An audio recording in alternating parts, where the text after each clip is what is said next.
an Unspoiled Network podcast. This is Spoil Me, covering Red Rising Saga Book 3, Morning Star, chapters 52 through 55. Teeth, Silence, The Goblin and the Gold, and the ignoble, I don't know how you say that, House Barca.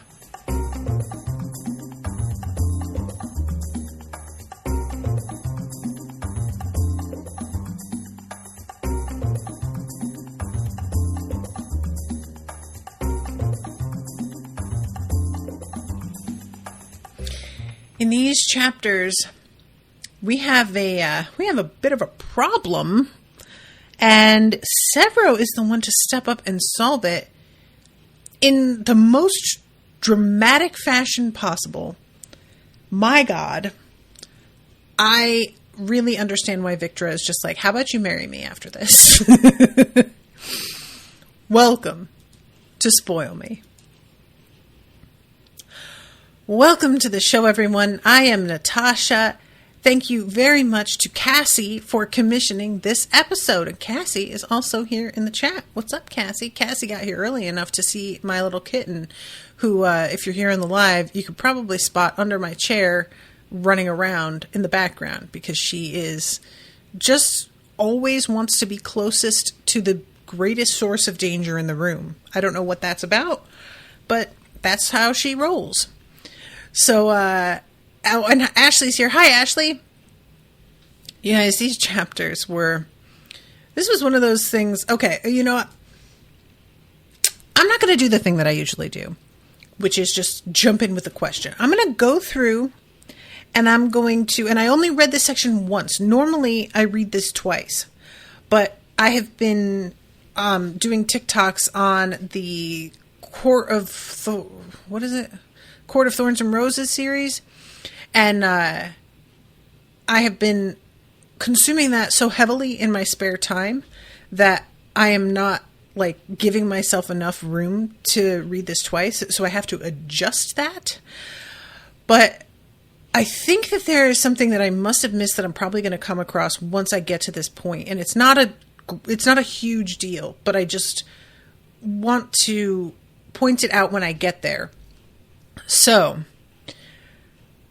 chapter 52, Teeth, starts with, we had just ended with Darrow talking to Thistle, telling her we liked you the way you were, because she's dyed her hair and changed her eyes and whatnot. And when he comes back, he asks Severo, do you want to talk to Thistle? And Severo's like, oh, I don't know who that is. Who do you mean? I never heard of anybody with that name before. And it's clear, just her abandonment is really, really eating at him. It really bothers him. And we find out eventually she still has her wolf pelt. It really feels like she regretted what she did and didn't exactly know how to undo it. It wasn't even regret enough that she was considering undoing it exactly earlier. But sometimes, even though you don't let yourself fully think a thought, it's there under the surface. And I really feel that way with her, So, I'm sorry if you can hear that, guy is a kitten. Once again, she's just fucking around with something, God knows what, in this room that is clunking. She is so small and she makes so much noise. I don't even know how she manages it. So they have made the cells a little bit too hot. I say a little bit. It's the two of them, Antonia and Thistle, are described as, quote, dripping with sweat, unquote. So it's more than a little too hot. They've also made gravity a little bit higher, which I feel like that is, I can't even quite imagine that, but it sounds awful. So far, Thistle's done nothing but weep, and Antonia has been touching the bruise on her cheek to see if any lasting damage has been done to her face. Well, guess what, Antonia? You're going to have a lot of damage to cope with pretty fucking soon. So, keep worrying about that bruise, sweetie. So, Severo, she's sort of, he is saying, both of them are aware that we're listening to them, and he kind of says it with a tone of they're not going to say anything important. They know we're listening in, so why would they? But Mustang is like, yeah, but intelligent prisoners that are overconfident can sometimes, like, try and play games with their captor, and they fuck up because they just don't really... They're so overconfident that they blurt shit out. And it can also give us an edge on manipulating them because we let them think they're manipulating us. Which I believe, and which sounds good, but also, I wonder how you do that. I don't feel like you quite get to see that here. So, the essence of this conversation is that Thistle and Antonia are both captors from the other side that have information, and only one of them has information like that's worth keeping them alive. Well, not only one of them, but only one of them is going to be kept alive per Darrow's ultimatum. And Thistle is insisting that nobody's going to believe anything Antonia says, so they're going to go for her. And when she says, use your head, Antonia, just try. And she leaves this and sort of waits for Thistle to ask her what she means. I'm dead, you said it yourself. I can try to deny it, but my sister makes me look like the village cat. I shot her in the spine and played acid drip with her back for almost a year. She's going to peel me like an onion. Darrow wouldn't let her do that. He's red. We're just devils in crowns to him. He wouldn't do that. I know a goblin that would. His name's Severo. Is it? I couldn't care less. Point's the same. I'm dead.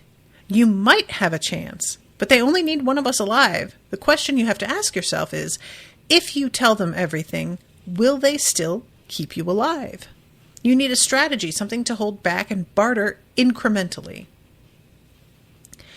And she looks up and says, Darrow's going to win. Maybe he should. And you know what? I'm going to help him. Thistle looks up at the camera in the corner of her cell, taking her eyes off Antonia. I'll tell you what he's planning, Darrow. Get her out, Mustang says. Get her out now. No, Victra murmurs beside me, seeing what Mustang sees. Severo and I look at the women in confusion, but Victra's already halfway to the door. Now, what is it that they see? Her reaching for her hair? Is that it? Because, like, they are in separate cells, but there are bars. And what Antonia does is grab Thistle's hair and just ram her head against the bars until her head caves in. Which is truly... It's actually impressive. Like, to have this sort of strength when your leverage is that bad and you're operating within this confine to figure out a way to kill somebody and kill them that fast and that brutally. Like, honestly, Antonia is really, really scary. So this whole thing leads to Victra, as he puts it, breaking Antonia's face. And this is described. Victra pins her to the wall and beats her, machine-like and eerily quiet, elbow pumping back, driving from her legs, just as they teach us. Antonia's fingers claw at Victra's muscled arms, then go limp as the sound becomes wet and muddy. Victra doesn't stop, and I don't stop her, because I hate Antonia, and that dark little part of me wants her to feel the pain. Severo shoves past me and launches himself at Victra, pinning her right arm back and choking her with his left. I was genuinely surprised by this at the time, but when he describes the conversation that they had when he's talking to Darrow and Mustang later on, Victra had said to Severo that she basically is poison and will ruin everything. And I think he is trying to keep her from doing something that's going to solidify and corroborate her feelings about herself. So she coughs from where he restrains her, shoving him away angrily. Mustang bends over Antonia, who's now snoring through her shattered nose, face a ruin. Bits of teeth littering mashed lips. I can't even imagine having the kind of strength. And I know people like get in fistfights and have their teeth punched out. But it's just so hard for me to imagine having the kind of strength in your hands that you can break somebody's teeth. Like, I just... That just is insane to me. And, like, I appreciated it because I was sort of like, she had to have fucked herself up then, right? And yes, indeed, later on, when Victor's walking away, she's got a piece of her sister's tooth still stuck in the meat of her hand between her fingers. And I was like, oh, okay. At least I have the satisfaction of knowing that this wasn't, like, a metal piston. She's still flesh and blood, and she still also sustained damage from this. And when Victra turns to Darrow, she says, I used to braid her hair. And there's something about that line that really got me. I don't know why she's like this. Why I am. She pulls the tooth from her knuckles and holds it up to the light like a child discovering sea glass on the beach, before shivering in horror and letting it clatter to the steel deck. She looks past me to Severo. Told you. And we find out about this a little bit later. Ashley says, I think it's that they could understand how Antonia was thinking. Darrow tends to underestimate women, so he didn't anticipate her actions. Ooh, interesting. I really agree that Darrow tends to underestimate women, which is just wild considering like the level of women around him. But it's, yeah, because like Victra notices as well. It's both Victra and Mustang who both like click immediately. And it's Darrow and Severo who don't have that reaction right away. So yeah, maybe it's as simple as just like low-key misogyny. So then we have everybody kind of dealing with the aftermath of Thistle being killed. And Clown mentions that when Antonia was crucified by the jackal at the Institute, Thistle cut her down. Which, it just is another, like, nail in the coffin for Antonia. Like, the fact that she could do this to somebody who had helped. Antonia doesn't think like that. She is a psychopath. I have to think. Like, talking about how I played acid drip with my sister's back. Something's wrong with you, right? That's not normal behavior. So, a lot of people sharing different memories of her, and then Severo is asked what she means when she said, told you. And he finally says, she broke up with me. And it's my fault, probably. Told her I loved her before the battle. Know what she said? Thank you? Mustang guesses. He flinches. Nah, she just said I was an idiot. Maybe she's right. Maybe I just read too much into it. Just got excited, you know? And then Darrow. Severo, you're a lot of things. You're smelly. You're small. Your tattoo taste is questionable. Your pornographic proclivities are eccentric. And you've got really weird toenails. He swivels to look at me. Weird? They're really long, mate. Like, you should trim them. Nah, they're good for hanging on to things. I squint at him, not sure if he's joking, and carry on as best I can. I'm just saying, you're a lot of things, boyo, but you are not an idiot. Worst pep talk ever. She thinks she has poison in her veins. That's what she was talking about in the brig. Said she'd just ruin everything. So better just to cut it off. And it's interesting because I had really worried that it was something about Darrow, and I really didn't want that kind of love triangle thing. I also felt like Victor had let go of Darrow as a romantic interest, and so it wasn't ringing true for me, the whole thing with that. And I'm glad that it seems maybe it's like, the thesis that we had from, oh my God, what's his face, the poet, when he was saying, you weren't in this for more than just revenge. You keep telling yourself that. I do not think he was correct. I think that it is about her trying to prove something to herself. And I don't think he understands that because he is somebody who was just so sure of himself all the time that he can't relate to a person who has the kinds of doubts that she does about what she's made of, So Severus says the Jackal's got something up his sleeve. Octavia's only wounded. Scepter Armada is bigger than the Sword Armada, and they'll pull the fleets from Venus and Mercury. We'll be outnumbered 3-1. People are going to die. Probably most of the people we know. Mustang smiles. Unless we change the paradigm.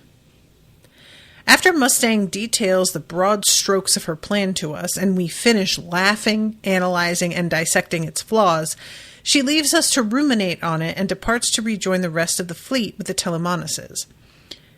We haven't seen this, in these chapters, so I am eagerly awaiting. We find out about how, awful Antonia looks, and that, it says the damage she suffered was superficially catastrophic, which probably, if she was brought to the right carver/doctor, they could repair this, but nobody cares about doing that for her, and they should not, because she sucks.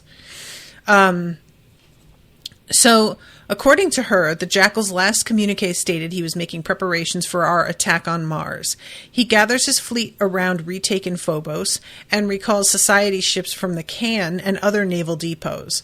Similarly, there's an exodus of gold, silver, and copper ships away from Mars to Luna or Venus, which have become refugee centers for disenfranchised patricians, like London during the First French Revolution, or New Zealand after the Third World War, when the continents brimmed with radioactivity. And I was like, oh, gee, great. Look, I know this man is not creating our future with this fictional story, but also everything feels so possible because we are in a tailspin. That's the only way that I can describe it right now.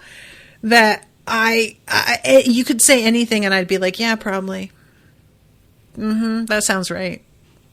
You know what I'm saying? Oh, God, you guys. So, the thing is, they've got this info. They have no idea how true any of it is. She could be lying. She could have been given wrong information on purpose. He could have given her information and then had another backup plan for if she got captured. There's all kinds of, So, Holiday joins me on the bridge of the Pandora as I try to make that contact. I sit cross-legged on the forward observation post, attempting to log into Quicksilver's digital data drop again. It's late night ship time, lights dimmed, skeleton crews of blues manning the pit below, guiding us back down to the rendezvous with the main fleet. So, this conversation with Holiday, which she's got a coffee thermos, and he thinks it's coffee, and he takes a sip, and he's like, wait, this is whiskey. And she's like, oh, wow, you figured me out. And the conversation starts off with just Antonia's a piece of work. What's up with Victra? And she says something, silence is a bitch, isn't it? But I guess you'd know that after the box. I nod. No one ever asks me about it. The box. No one asks me about Trig. Do you want them to? Nah. I never used to mind it, the silence. Well, you fill it with more things when you get older. So there's a little bit of talk about Trig and what he was like, what he wanted to do with his life, his dreams, things like that. And there's a mention about his fiance, Ephraim. Eph's a good one. Was with a private security firm in Imbrium City, specialized in high-value property recovery. A real pretty boy. They met at one of those themed bars where when we were on leave. Venusian Beach Regalia. Eve didn't know about Trig and me that we were with the Suns, but I got a hold of him after we rescued you from Luna when I was out on a supply run. Used a web cafe. About a week after I told him Trig was gone, he sent a message saying he was going off-grid, joining the Suns on Luna. Haven't heard from him since. And Darrow tries to be like, I'm sure he's okay, and she's like, thank you, but come on. Like, shit's real bad on the moons. We know about this. Come on, I'm an adult, you know? And all of a sudden they get interrupted with a message that is evidently on a 15-minute delay, I think, is what we find out. And it's Uncle Neril with the jackal behind him holding a pistol. And the jackal says, Darrow, my bone riders, LOL, will never get over it, guys. I'm so sorry. Found this one sabotaging beacons in deep space. Really is tougher than he looks. Thought he might know your mind, but he tried to bite off his own tongue instead of talking to me. Irony for you. I don't want a ransom. I don't want anything from you. I just want you to watch. And he lifts the pistol, and his uncle just barely gets out. Sorry, Darrow, but I'll say hello to your father for... And then the jackal pulls the trigger. Neril, he was like, we didn't get to know him enough. We got to know him like a decent amount. I'm not trying to like criticize the writer. I'm just saying like I liked him a lot and I would have been very down with spending more time with him, but I get why he didn't, and it makes sense. Timestamp was 3 weeks ago. I was way off on that 15 minutes. I don't know where I got that 15 minutes from. Maybe that's something that pops up later. Did the rest of the fleet get this? I don't know, sir. Interference is marginal now, and it's on a pulse frequency. They've probably already seen it. Oh, shit, Severo mutters. What? Holiday asks. We just set fire to our own fleet, I say mechanically. The fragile alliance between the High Colors and Low will shatter from this. My uncle was nearly as beloved as Ragnar. Neril is gone just like that. I was not fully getting this, and I feel a little bit better after rereading that it doesn't make more sense to me on the second read. Because basically everybody is reacting as if what the jackal did is like reflective of Darrow's side of things. Like, the jackal's a gold. He's the one we've been fighting mostly this whole time, other than obviously like the sovereign. I keep wanting to call her the Empress because that's like how she's setting herself up. Like, we know he's a bad guy, and we know that Reds are dying, and him being beloved doesn't feel strong enough a reason for what winds up happening. And also, like, on top of all of that, that's Darrow's uncle. If anybody's going to, like, overreact to what happened here, it would be Darrow or Neril's family. But the fact that this seems to set off, like, a schism and rioting, I didn't really understand that.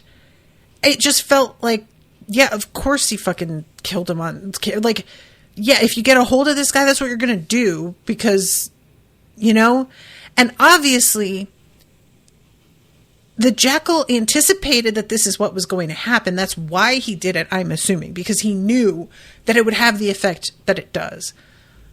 But I, sitting here as a reader, don't get it. I just don't. Like, I know that Neryl's a red, and it's basically like, oh, a gold killed a red, look what he did. But like, and the golds fucking kill reds all the time. Like, this is what you're fighting. This is the whole thing, I thought. I don't really understand how this, I don't know, guys, like, help me out here. It just, this is one of the very few times that something feels, I don't want to say untrue, but it doesn't resonate for me. And it felt like we needed something to like separate everybody out from each other for a bit and have this moment for Severo. And it just isn't working for me. So I am open to input if you guys have your reasons for, like seeing what the author was doing here. But the reaction, Severo just saying, oh shit. And then Darrow saying, we just set fire to our own fleet. Why is he saying we did it to ourselves? I don't understand that wording either.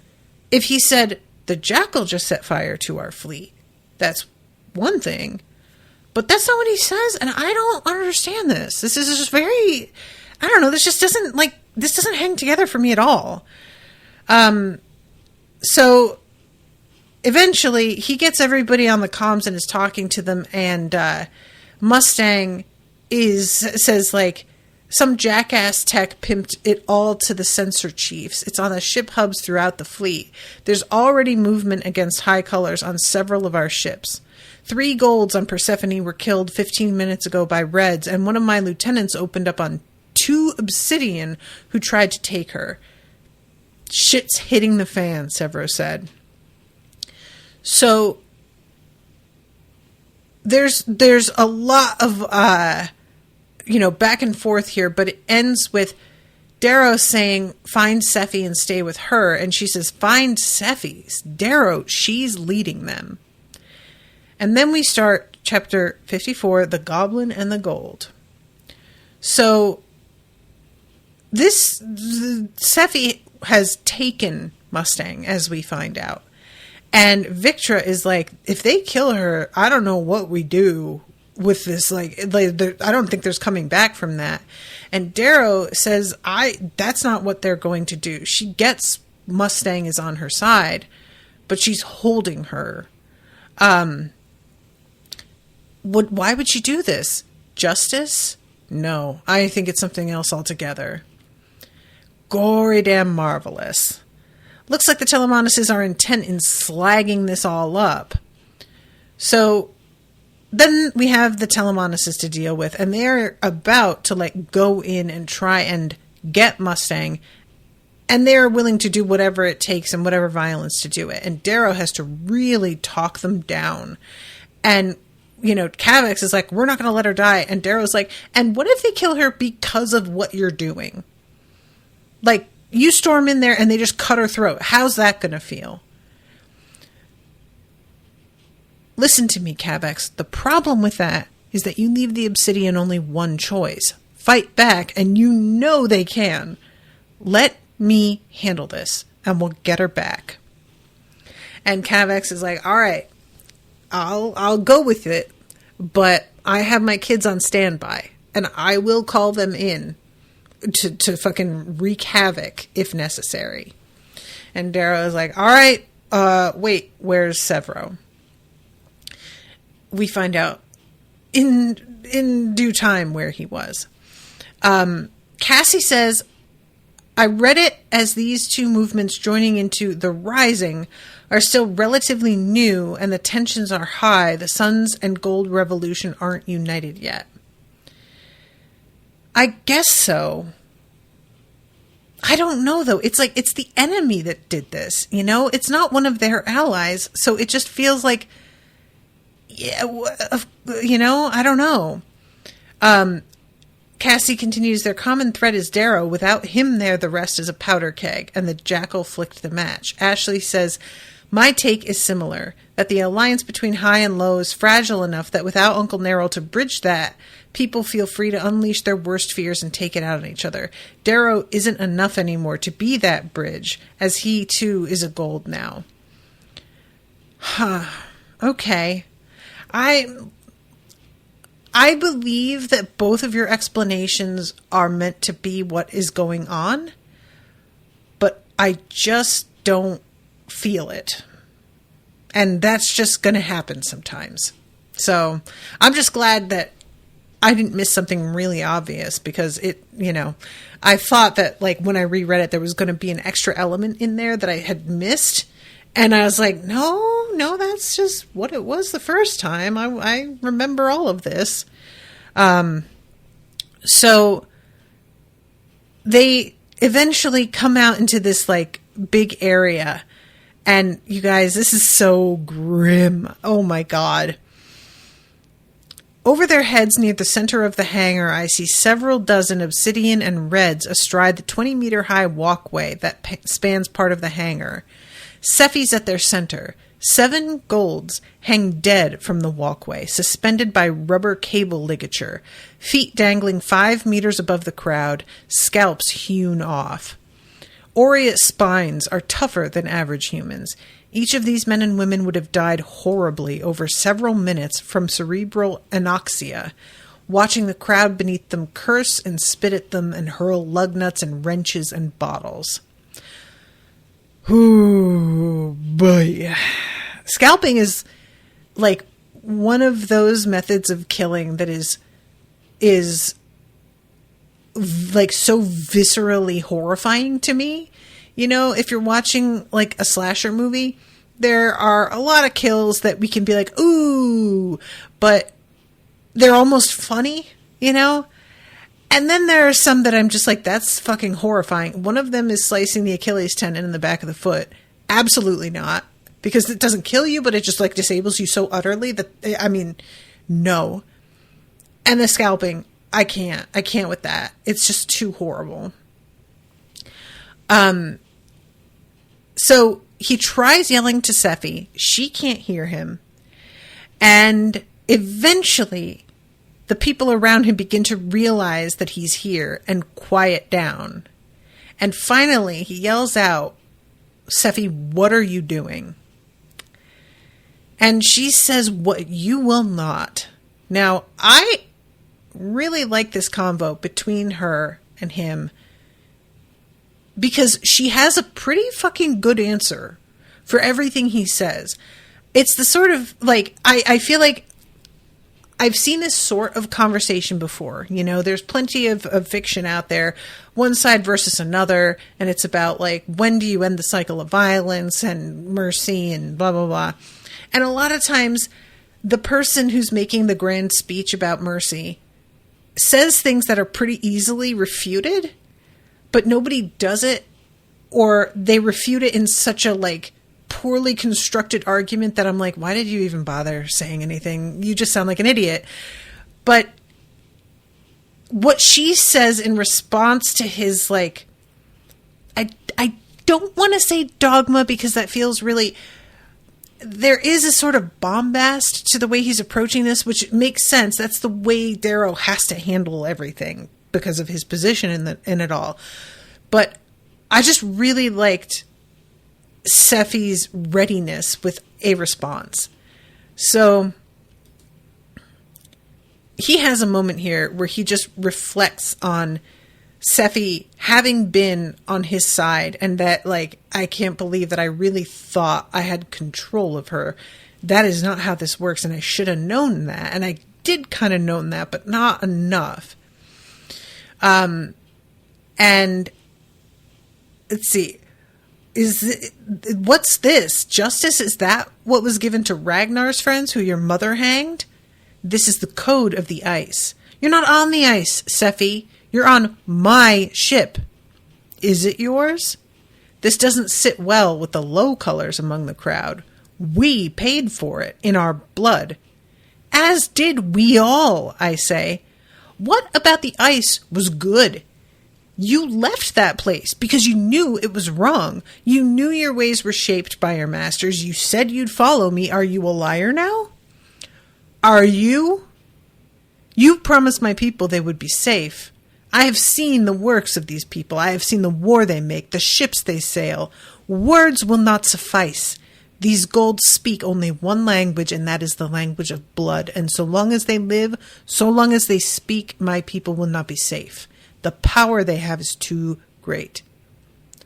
Do you think this is what Ragnar wanted? Yes. She just says yes. I love it. Ragnar wanted you to be better than them, than this, to be an example. But maybe the Golds are right. Maybe you are just killers, savage dogs like they made you to be. We will never be anything more until they are gone. Why defend them? Why weep over the one who helped kill my brother? Because she's got Cassie, and they carved a sling blade. Not sling blade. That's another thing. But you know the thing. Into his chest. I really feel for Cassius. This boy has just been like put through it. He really has. Why do you think Ragnar gripped your hand instead of the sword when he died? He didn't want you to make your life about vengeance. It's a hollow end. He wanted more for you. He wanted a future. I have seen the heavens, I have seen the hells, and I know now that our future is war. War until they fade into the light. Into the night, sorry. And in comes Ares. I love it. Severo pulls a Darrow, to be honest. His actions are very Darrow. The attitude is totally Severo. And you guys, this is something that I've been struggling with a lot because, like, so, you know, whenever you're reading any sort of fiction like this, where you've got, like, a badass main, you have to have your side, like, right-hand character be the one that's, like, funnier, a little ironic, a little bit of a loose cannon. Like, that's the thing, right?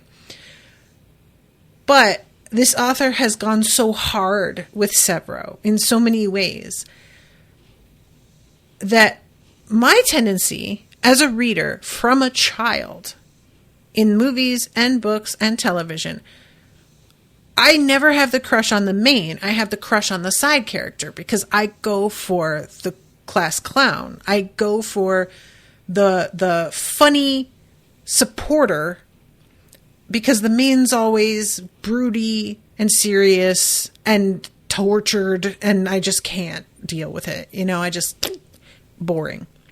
So I'm always into his right-hand guy.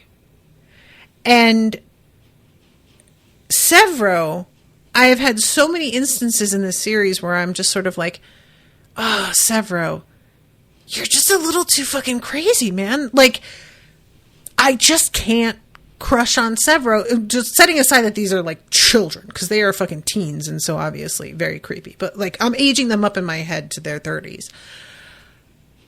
I just can't quite support a crush with somebody who's so ready to torture the way that Severo is. Like, he is so teetering on the edge of completely losing it. It feels like a lot of the time. And I love his loyalty and his ingenuity and his absolute willingness to go right up to the edge every time and risk it all. I respect that so much. But there's a crazy glint in that always. And it's been making me sort of be like, Severo, I can't do it. And here is the moment that I was like, oh, you son of a bitch, I'm in. I think you got me with this one, Severo. I think you got me. So, Severo lands, and the first thing he says is, "You dumb shits," which, like, you know, like, this is what I'm talking about, you guys. Like, if I were, oh God, I would not be poetical at all. I would be saying this sort of thing. It would not be helpful. Move, you albino sack of pubic hair.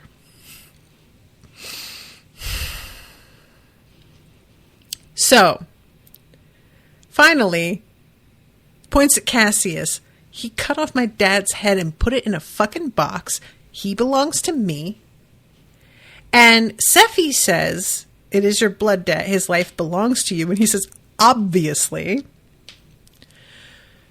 And then he says to Cassius, "Did you kill my father?" He asks him twice. "Yes, I did." Glad we cleared that up. "He's a murderer," Severo shouts to the crowd. "And what do we do to murderers?" The crowd roars for Cassius' life. And Severo, after making a show of cupping his ear, gives it to them.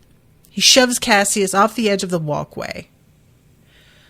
You guys, I had full faith that he wasn't really killing Cassius here. And I kind of saw where he was going because he's a murderer. And I was just like, how many people have you killed, though, Severo? And I know you're fully aware of that, right? Like, hold on. So I was like hoping it was going in the direction that I instantly thought.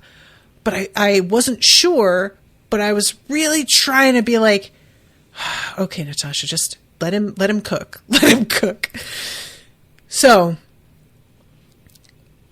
the crowd goes nuts, and he's so high up, they're trying to jump and grab his feet to pull, and they can't quite reach him. And I'm just thinking, thank God, because there's still a chance he's going to be able to survive this. And Darrow watching this, he says, "I see a man," he's talking about Cassius here. "I see a man trying his best in a world that doesn't give a shit. It breaks my heart. Yet I do not move, because I know I'm not witnessing the death of a friend as much as I'm seeing the rebirth of another. My company does not understand. Horror stains Kavak's face, Victra's too. Even though she held little pity for Cassius all this time, I think she mourns the savagery she sees in Severo. It's an ugly thing for any man to bear. I watch in awe of Severo as he bounds up onto the railing, arms wide, embracing his army.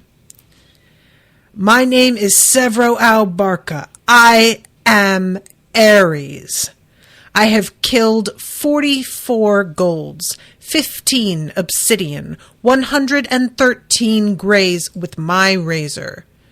Jove knows who else with ships, railguns, pulse fists, with nukes, knives, sharp sticks. I am Ares. I am a murderer too. And what do we do to murderers? This time no one answers. He never expected them to. He grabs the cable from the neck of one of the kneeling golds, wraps it around his own neck, and looking to Sephi with a demented little smile, winks and backflips off the railing. You guys, he backflips off the railing.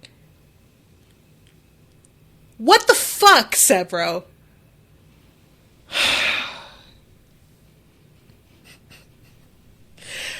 I love it so much. Like, the theatrics.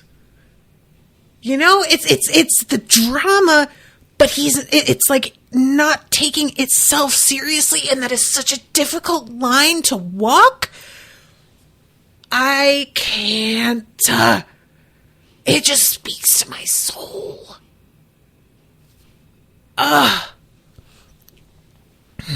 So I'm here thinking, okay, Natasha, just chill. He's going to be okay. He's going to make it. He's going to make it. He's making a point effectively. Severo's rope snaps taut. He kicks, choking, beside Cassius, feet scrambling, silent and horrible, face turning red, on its way to purple, like Cassius's.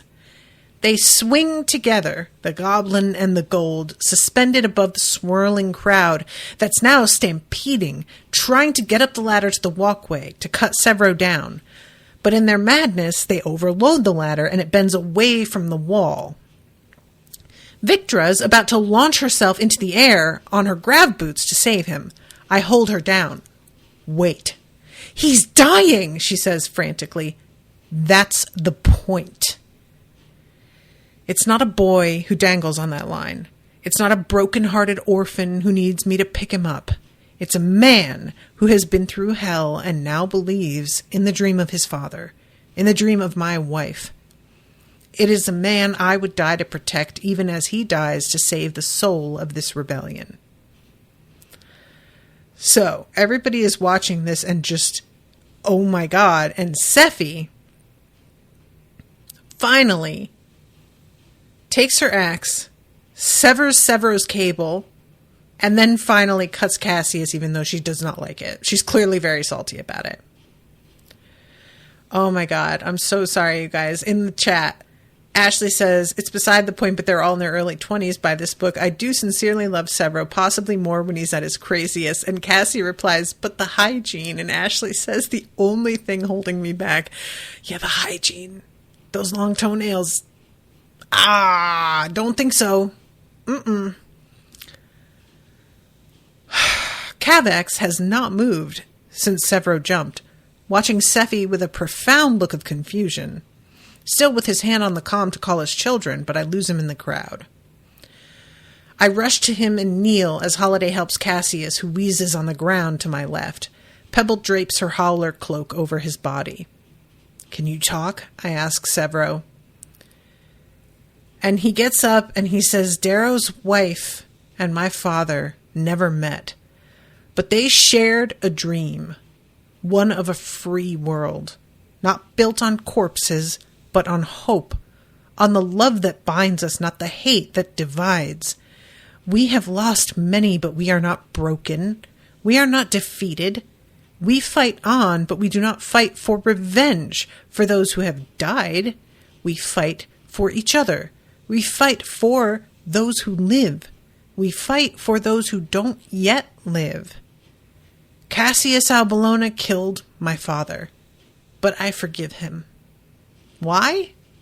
Because he was protecting the world he knew, because he was afraid. We are the new age. We are the new world, and if we're to show the way, then we better damn well make it a better one. I am Severo Albarca, and I am no longer afraid. Epic. I don't use that word because it's oftentimes very lame. But honestly, he did a backflip to hang himself. Can you imagine if he actually died? What if Sephi didn't see the light and he had died after a backflip? Like,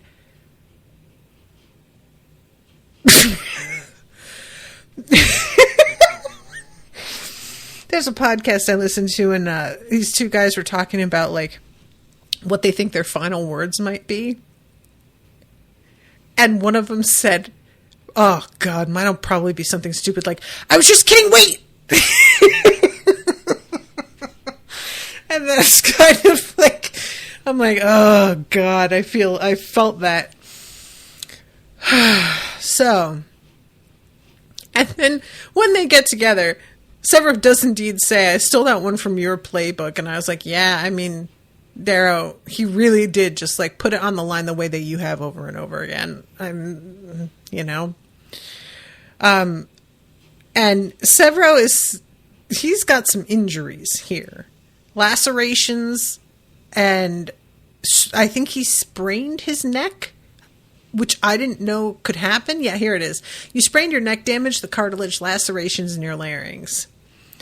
And I love that. Verony, another 10 kilos on your body and you would have broken your neck, Severo. Count yourself lucky. Good thing I took a ship before, he grumbles. Darrow's neck would have held up under the strain of 50 more kilos, Mickey brags idly. The tensile rating of his cervical... Really? Verony says tiredly. Can't you brag later, Mickey? Merely observing my own mastery. I really enjoy Mickey. I know he's a monster in a lot of ways, but, like, I can't help it. And I love when Severo's, like, complaining, I almost broke my neck. Darrow says, been there, done that.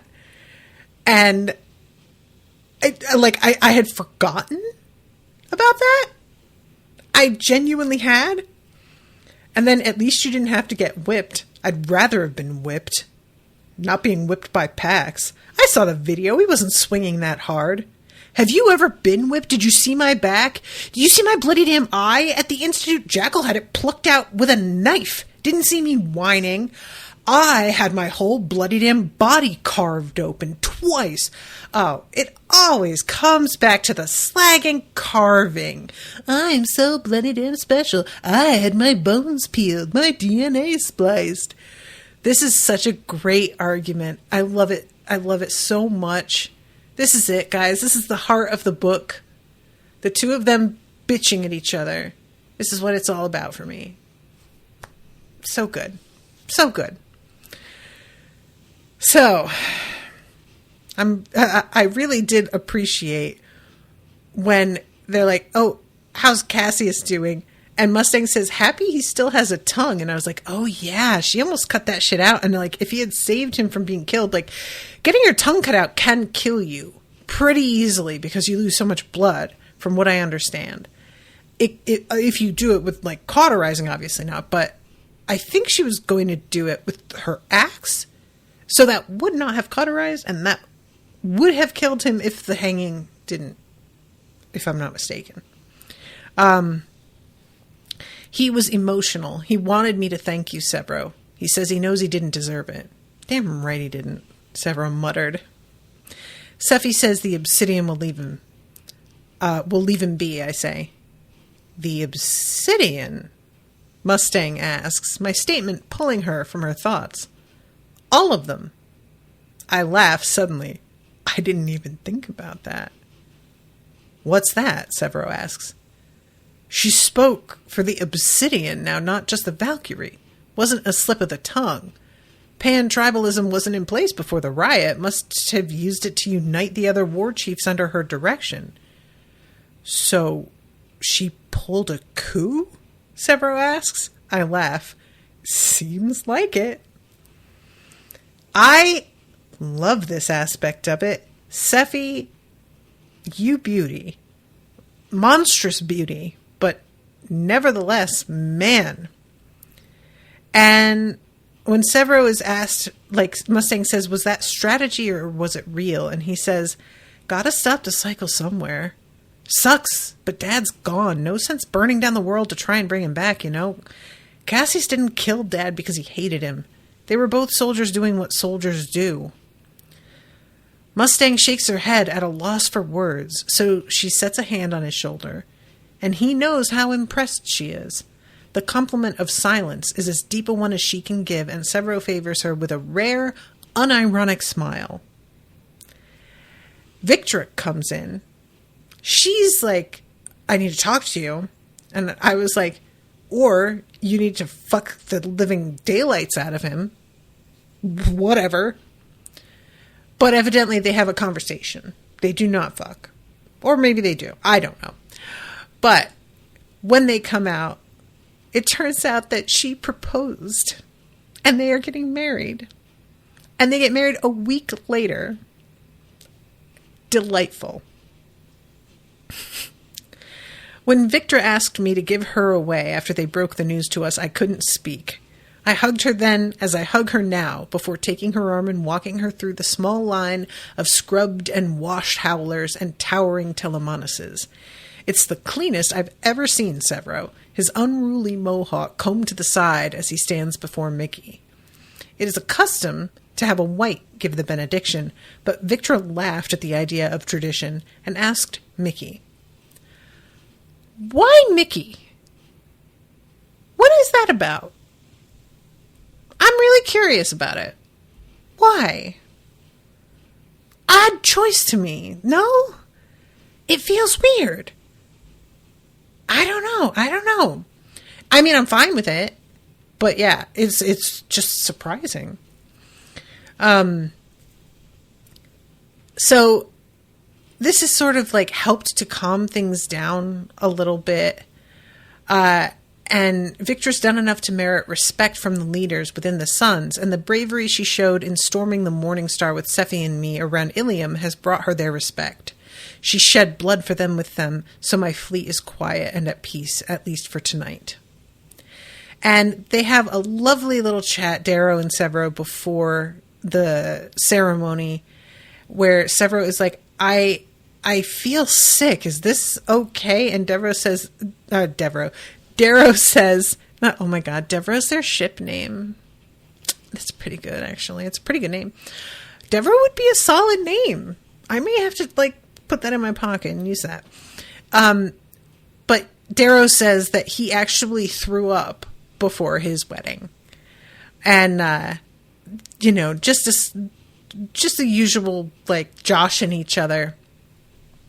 And he says, "I wish my dad was here," at one point. I didn't have my father when I remarried. He was at my first wedding, so that was something. But I do really wish that he had gotten to meet Owen and be there for the wedding and everything, and I just really felt that. And Darrow says, "I think he's laughing his ass off somewhere that you have to stand on your tiptoes to kiss your bride." And I keep forgetting how short he is. As Rashawn says, we stand a short king.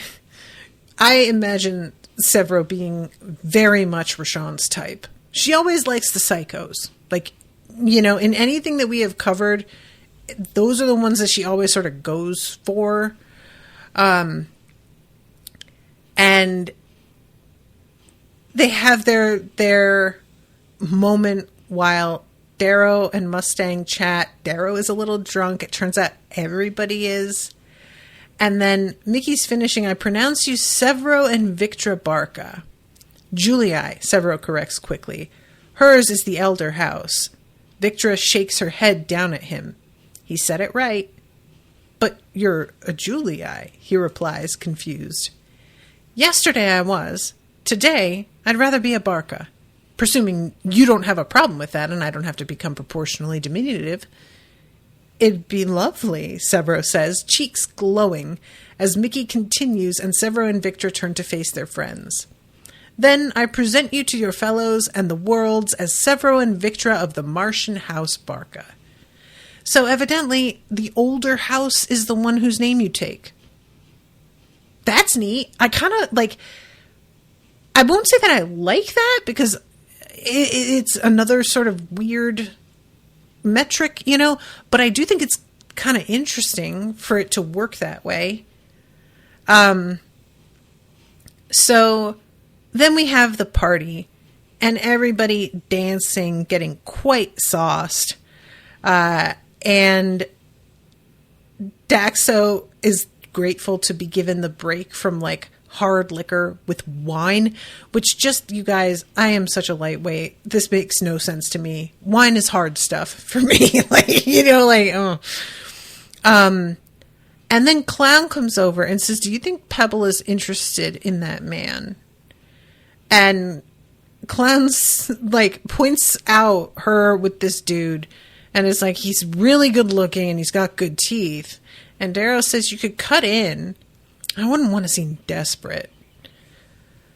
"I think it's a good idea, but you should bow first," says Victor, "to be polite." "Oh, then it's settled. I'll go right now." He pours another glass of wine. After another drink. I take the wine from him and push him on his way. Holiday appears in the doorframe to watch Clown's awkward interruption.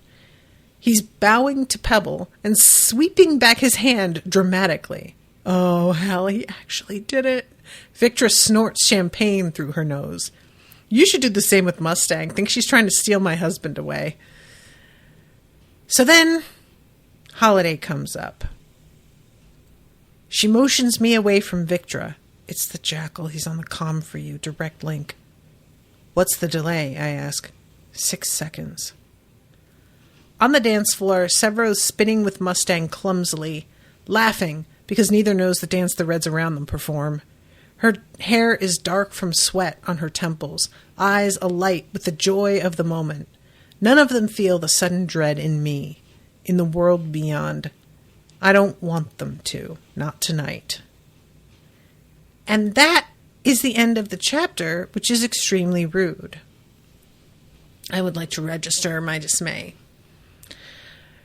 I am really hoping that it does get to just stick with Darrow for now, because it's such a tradition in these sorts of moments, almost always a wedding, for the wedding to be interrupted by some horror show, And I was kind of wondering if we were going to get that. This is a much more muted version of it, but I do still resent it, just for the record. So, as tempted as I am to just start reading the next chapter on the air like I did the other time, I'm not going to do it. I'm not going to. I want to. I will not, because I'm actually pretty much within time, which is rare. So I am going to wrap this up. But I really enjoyed these chapters. So proud of Severo. I'm extremely concerned, though, you guys, that now we have Severo fully on board, having done something incredibly badass, getting married to the woman he loves. Is it now time for Severo to die? I will riot. One woman riot. I said that already, and I guess I didn't riot. I don't really even know what I mean when I say that. Ragnar, though, that hurt. Severo, how I don't know how much interest I have in continuing reading if Severo dies, frankly. I would say my interest would drop at least 60% if he died. Who takes up the mantle of jokester who lightens the moment all the time? Who's the person who is just the reliable right hand? Who's the one that keeps searching for Darrow for a full year after everyone is sure he's dead? Who's that going to be then? I'm preemptively angry about the thing that I don't even know is going to happen. I feel like it's going to happen, though. All right, everybody. I'm going to wrap it up. Thank you so much. And until next time, toodaloo, motherfuckers.